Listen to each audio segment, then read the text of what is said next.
அனைவருக்கும் ஆண்மனைய அன்பு வணக்கம். அன்பு சொந்தங்களே, இப்பதிவில் பெருமானின் இசை ஞானம் என்பது பற்றி சில கருத்துக்களை பார்ப்போம். அன்பர்களே, இவ்வுலகில் பல்வேறு சமய மதங்கள் நிலை வருகிறது.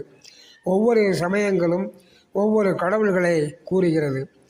சமய வேறுபாடுகளால் வெவ்வேறு கடவுளர்கள் இருக்கலாம். ஆனால் கடவுள் ஒருவரே என்ற கருத்தினை சைவம் கூறியது. யாதொரு தெய்வம் கொண்டீர் என்ற பாடல் அதனை மெய்ப்பிக்கிறது. அதனையும் தாண்டி வள்ளற் பெருமான் கடவுள் ஒருவரே, அவரே அருள்பெரும் ஜோதி ஆண்டவர் என்று மனித குலம் புனித குலமாகுமாறு ஒரு பொது சிந்தனையை அறிவுறுத்தினார்.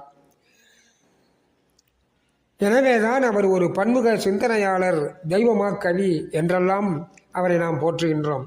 சரி அன்பர்களே, ஒரு பன்முக சிந்தனைக்கு ஒரு எடுத்துக்காட்டினை பார்ப்போம்.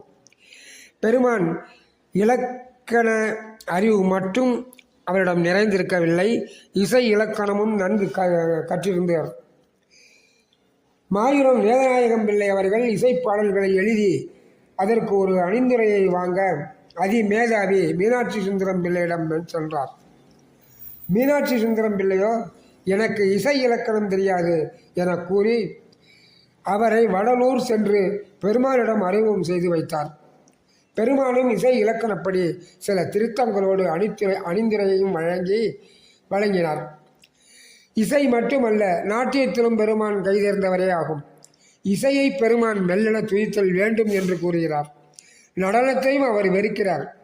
எனினும் நடனமும் அதில் நளினங்களும் பற்றிய அறிவு மிகுந்திருந்தவராய் நாம் பெருமான் இருந்திருக்கிறார். இதற்கு ஒரு உதாரணம் கூறுகிறேன், கேளுங்கள். சிதம்பரத்தில் வருடம் ஒரு முறை நாட்டிய அஞ்சலி நடக்கும். நடனம் மற்றும் கீர்த்தனை பாடல்களை பாடுவதில் வல்லவர் கோபாலகிருஷ்ண பாரதியே ஆகும். அவரே இந்த நாட்டிய அஞ்சலிக்கு வருடா வருடம் பாடல்களை எழுதி தருபவர். அவர் எழுதிய கீர்த்தனைகளுக்குத்தான் நாட்டிய அஞ்சலி நடக்கும். பெருமானின் சீடர் ஒருவர் நாட்டிய அஞ்சலியை கண்டு மகிழ்ந்ததோடு இல்லாமல் பெருமானிடம் சென்று ஒரு நாட்டிய அஞ்சலியை பாடலியை ஏற்றித் தருமாறு கேட்டார்.